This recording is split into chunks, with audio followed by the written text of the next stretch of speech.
Hoje foi dia de decisão do Copom, nosso Comitê de Política Monetária, e a decisão que era amplamente esperada, eu estou gravando esse vídeo antes do final da reunião, era de manutenção da taxa Selic. Inclusive, nas opções de Copom, era isso que a gente via claramente quanto a expectativas do mercado. Contudo, fica-se de olho também no comunicado, já que o que se espera é que a partir da próxima reunião, em agosto, você tenha o início do ciclo de queda da Selic. Contudo, o mercado ele sempre se adianta, e se a gente olha os juros futuros, eles já estão em queda, e você tem marcação a mercado acontecendo em título público, favorecendo muito os títulos de longo prazo, ações subindo bastante e com fundos imobiliários exatamente a mesma coisa, alguns andando 15, 20, até 30% em 12 meses. Porém, apesar dessa subida, acho que ainda estamos numa ótima janela para comprar e que fundos imobiliários podem ser o melhor investimento que você fará no ano, ajustado pelo risco. É disso que falaremos aqui no 13º episódio do Viver de FIIs, onde eu vou fazer novos aportes na minha carteira.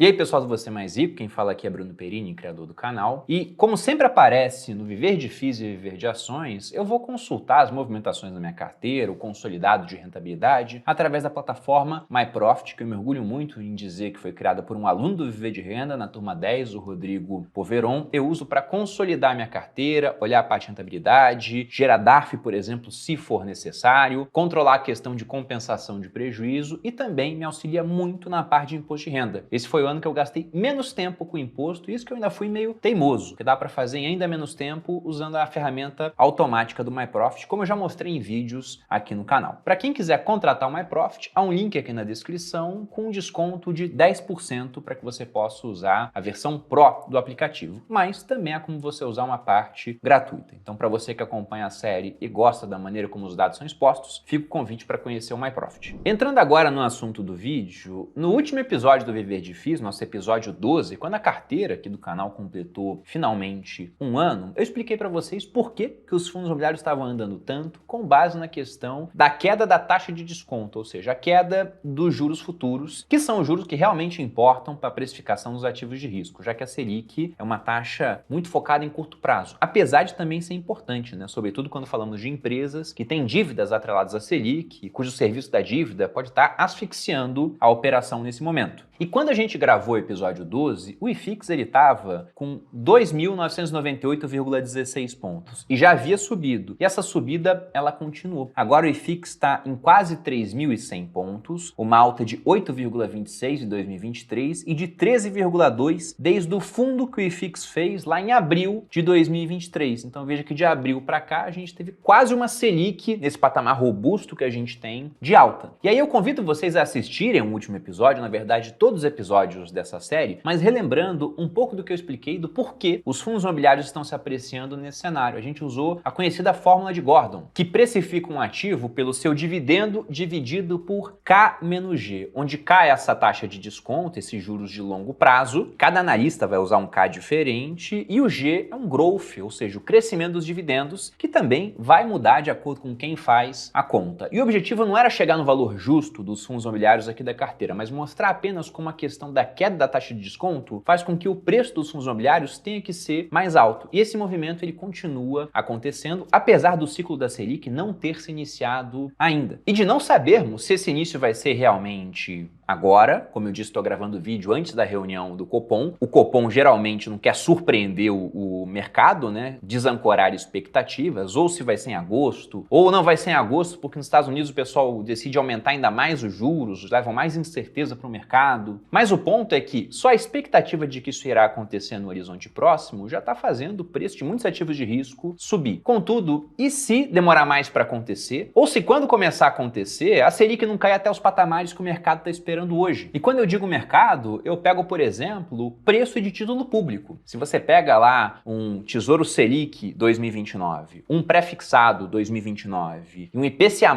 que tem vencimento também em 2029, todos em períodos muito próximos, entenda o seguinte, né? Se eu vou emprestar dinheiro para a mesma pessoa, Tesouro Nacional, pelo mesmo prazo até 2029, então a taxa do pré-fixado tem que ser mais ou menos igual à Selic, média do período, tem que ser mais ou menos igual ao IPCA mais 5 alguma coisa taxa que o título está pagando, porque afinal de contas é para a mesma pessoa pelo mesmo prazo. E hoje o que a gente vê no pré-fixado é uma taxa na casa dos 10,92%. E isso é a expectativa do mercado através da negociação de títulos públicos. Se a gente pega lá no Boletim Focus, o que nós vemos de estimativa para a Selic no final do ano de 12,25 e no final de 2024 é de 9,5. Ambas as expectativas revisadas para baixo após os dados de inflação sob controle. 2023 caiu 0,25 pontos percentuais e 2024 caiu meio ponto percentual. E aí, será que isso vai realmente acontecer? Bom, se não vier a acontecer e boa parte da queda já estiver prefixada e depois a gente tiver que ter um aumento de juros, então a gente está correndo um risco ao comprar fundos imobiliários agora, depois dessa alta, para novamente haver algum tipo de correção. Mas, por que eu acho que mesmo assim, fundo imobiliário, apesar dessa incerteza que nós temos no horizonte, pode ser o seu melhor investimento no ano ajustado pelo risco? Bom, para falar disso, primeiro eu vou dar uma olhada na carteira, entrando no MyProfit e vendo como é que foi o comportamento dos ativos desde o último episódio do Viver Difícil. Entrando aqui na carteira, na parte do meu patrimônio, nós vemos que eu tenho 8 fundos imobiliários hoje. A maior posição individualmente é no JSRE 11, o único fundo de lajes corporativas que eu tenho na carteira, que inclusive andou bastante. E desço aqui a tela, nós vemos que o meu resultado atual é quase 16% acima do meu preço médio, em R$ 68,24.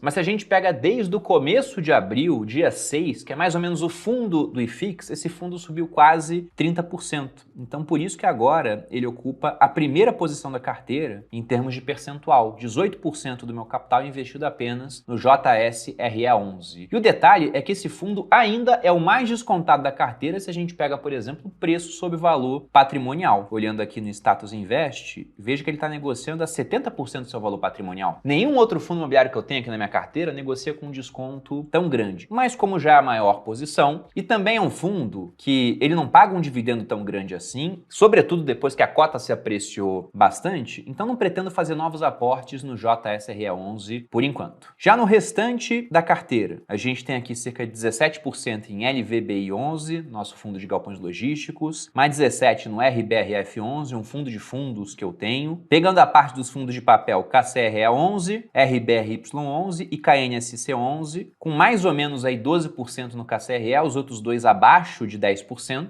Inclusive, pretendo fazer aportes nos dois, para que a gente tenha esse percentual subindo mais na carteira. Eles ficaram para trás, defasados em relação aos outros. E tenho aqui também 17% em fundo de shopping, 10% em XPML 11, que inclusive passou por subscrição no período desde o Viver Difícil 12. Eu acabei não aderindo à subscrição, apesar de valer a pena. Eu fui deixando para depois e confesso que eu perdi a data, tá, gente? Porque do contrário, eu teria aderido ainda que a posição em shoppings tivesse ficado maior do que eu quero no portfólio. Porque somando XPML 11 e VISC 11, a gente tem 18% de participação em shopping. Mais ou menos a mesma coisa que eu tenho em lajes corporativas, em galpões logísticos, e em fundo de fundos. Então passou, mas não foi um negócio que eu pensei, nossa, que vacilo que eu dei. Foi um leve vacilo aqui, porque poderia ter melhorado a rentabilidade da carteira. Mesmo que eu não quisesse aumentar a posição, eu poderia ter vendido algumas cotas com lucro, porque geralmente quando vê uma subscrição, o pessoal faz uma arbitragem. Vamos supor aqui, pegando um exemplo genérico, que você tenha cotas negociadas a R$ 110 em bolsa. Aí vem a subscrição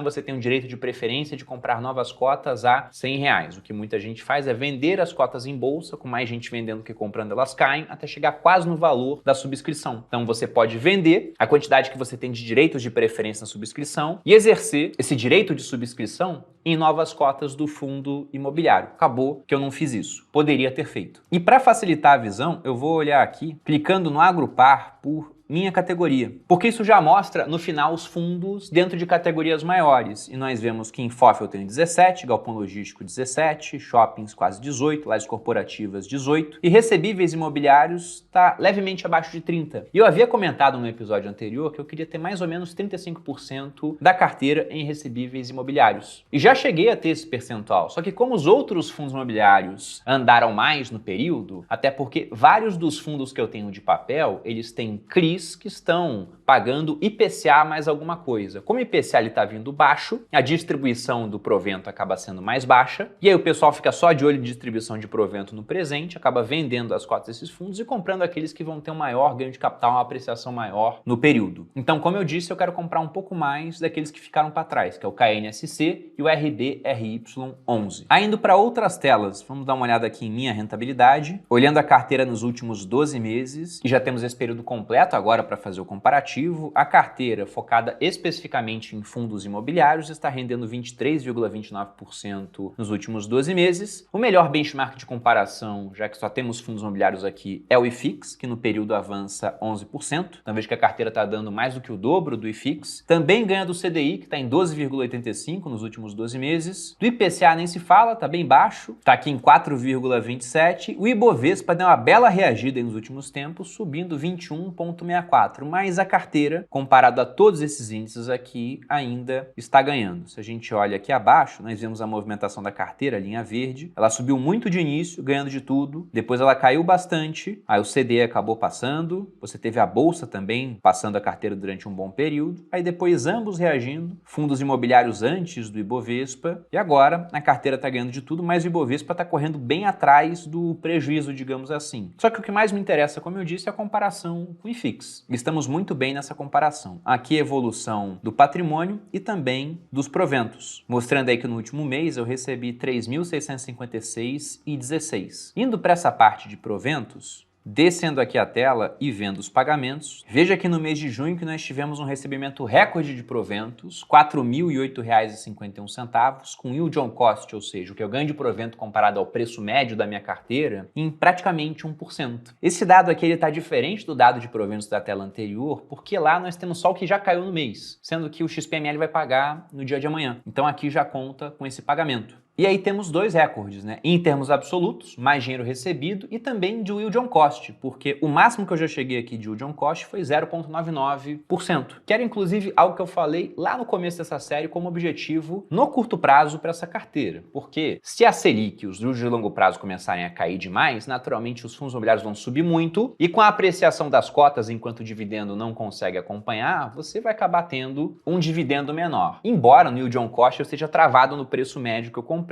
Mas como eu vou fazer vários aportes ao longo do tempo, eu acredito que esse preço médio vai acabar subindo. Então não é objetivo no final da carteira continuar com esse yield on cost em torno de 1%. Ele naturalmente vai cair se os preços de FIIs continuarem avançando aqui no Brasil, que a gente espera que aconteça no final, né? Lembrando para você que gosta de como os dados são exibidos aqui no MyProfit, que no link na descrição você consegue assinar o aplicativo com 10% de desconto ou entrando em qualquer link utilizando o cupom PERINE10. E agora falando de novos aportes, então o que eu pretendo fazer na minha carteira? Primeiro, comprar aqueles fundos de recebíveis que ficaram para trás. O RBRY, ele está abaixo do seu valor patrimonial ainda, em 0,98. O KNSC, a mesma coisa. Olhando aqui, ele também está em 0,98. Ambos pagam um ótimo dividendo, 11,65 o KNSC. O RBRY nos últimos 12 meses, 14,58. E naturalmente eles estão menos atrativos porque a gente está precificando inflação menor, pelo menos num período recente, e queda das taxas de juros. Então todos os CRIs que eles têm lá dentro, que pagam IPCA mais alguma coisa ou CDI mais alguma coisa, devem pagar menos. Só que isso imaginando realmente que o juro venha a cair mais do que já está precificado pelo mercado. E não dá para ter essa certeza. Então, embora eu tenha outros fundos mais descontados na carteira, como por exemplo a parte de lajes corporativas no JSRE11, eu vou preferir nesse mês fazer leves aportes nesses fundos. E eu vou focar a maior parte do meu aporte num fundo que também já está na carteira, não tem aquisição nova nesse episódio, que é o RBRF11, nosso fundo de fundos. E por que eu vou fazer isso? Tem muita gente que não gosta de fundos porque fala, eu vou pagar uma taxa para um gestor comprar outros fundos que também me cobram taxa. Então veja que eu estou pagando taxa sobre taxa. E isso é verdade, mas também veja que nesse cenário onde você tem vários fundos ainda abaixo do seu valor patrimonial, você também tem desconto sobre desconto. Bruno, como assim desconto sobre desconto? Se a gente olha, por exemplo, o RBRF11 hoje, ele está pagando um dividendo nos últimos 12 meses acima de 10%, E se a gente vai para o preço-valor patrimonial, ele está negociado a 91% do seu valor patrimonial. Da minha carteira, tirando o JSRE 11, ele é aquele que tem o maior desconto sobre o valor patrimonial. Mas o que é o valor patrimonial de um fundo de fundos? É simplesmente o valor de mercado das participações que ele tem. Então, quando você pega o quanto ele vale, hoje é 91% do somatório das participações que ele tem em outros fundos imobiliários pelo seu valor de mercado, sendo que vários desses fundos estão descontados frente à sua cota patrimonial. E tem uma imagem que o pessoal da RBR Asset, a gestora por trás deste fundo, tem vários outros lá, mas o que está na minha carteira é esse, usou no seu relatório pegando o preço inclusive de abril, mostrando a diferença entre o preço de mercado, o preço do patrimônio do fundo, que é simplesmente esse valor de mercado das suas participações, e o preço que a gente teria se todo esse patrimônio do fundo tivesse marcado pelo valor patrimonial. E aí nisso você tem uma subida, como vocês podem ver na imagem, de 36% mais o pagamento de proventos. Desde que essa imagem foi feita, o RBRF ele já andou quase 13%. Então veja que nós teríamos aí mais uns 23% de apreciação pelo caminho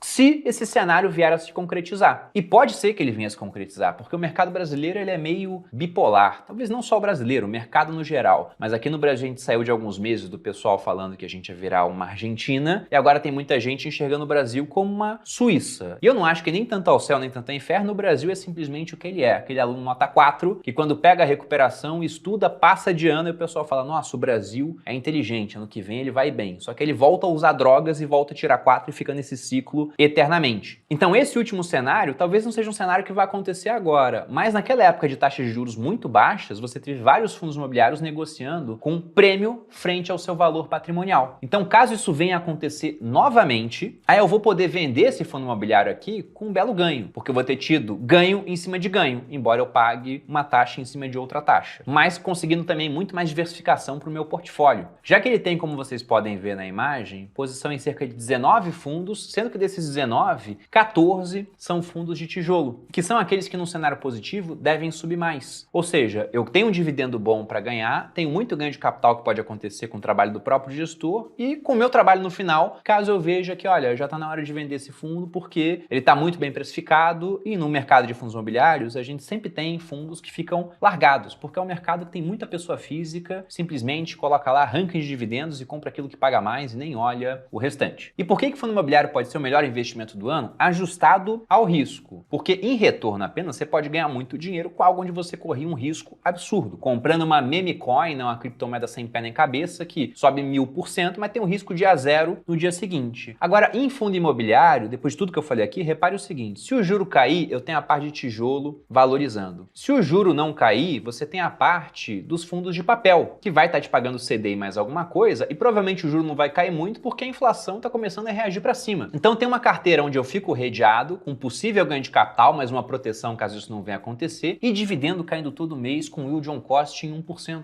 Então esse negócio é realmente muito bom. Pelo menos eu gosto bastante, né? Tem gente que vai preferir, por exemplo, ações, mas eu acho que numa carteira diversificada você sempre vai ter espaço para bons fundos imobiliários. E aí, feito todo esse disclaimer, agora vamos às compras. E para isso eu vou voltar novamente aqui no MyProfit, na parte do meu patrimônio, para ver o que mais ou menos eu vou fazer com o dinheiro que eu vou investir. Então, vendo aqui por fundo imobiliário, o RBRF já é uma das maiores posições da carteira. Mas quando eu compro esse fundo, eu estou diversificando entre 19 fundos diferentes. Então, vou levar essa posição que está em mais ou menos 76 mil até 100 mil reais. Ele vai passar a ser a maior posição individual que eu tenho na carteira, mas porque ele me dá mais diversificação. E também, tirando o JSRE, que hoje é a maior posição, é aquele que está mais descontado dentro dos fundos que eu tenho. E esses dois aqui, o RBRY11 e o KNSC11, que estão abaixo de 10%, eu vou comprar um pouco mais deles, levando até mais ou menos esse valor de 45 mil que eu tenho em XPML, para ficar mais alinhado com o restante do portfólio. E com isso eu vou subir a alocação que eu tenho em fundos de papel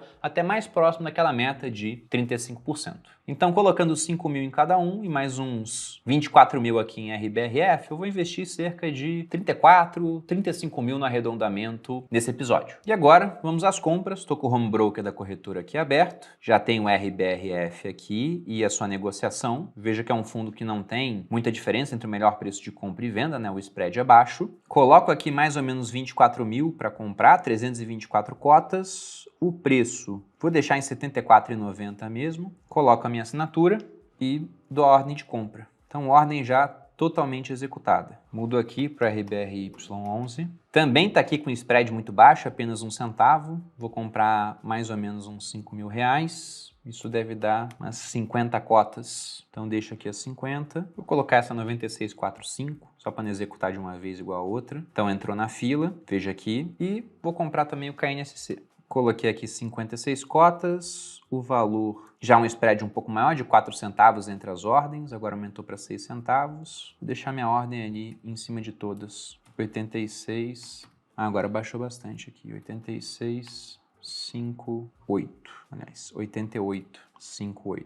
E é isso, já temos a maior ordem executada do RBRF, as outras duas estão abertas, acredito que em breve serão executadas, mas eu atualizo vocês no próximo episódio do Viver de FIIs, o número 14, sobre como está o andamento da carteira. E para aqueles que pensam, poxa, por que não pegar um outro fundo de fundos? Eu até dei uma olhada em alguns de boas gestoras que eu gosto, mas eles não estavam com desconto frente ao valor patrimonial tão bom quanto o RBRF, na minha opinião. Se tivessem, até poderia pegar. Eu acho que tem espaço para mais um fundo de fundos na minha carteira, mas isso a gente deixa para os próximos episódios. Se você gostou, dê seu like, se inscreva aqui no Você Mais Rico, me siga nas redes sociais. Um grande abraço e até a próxima.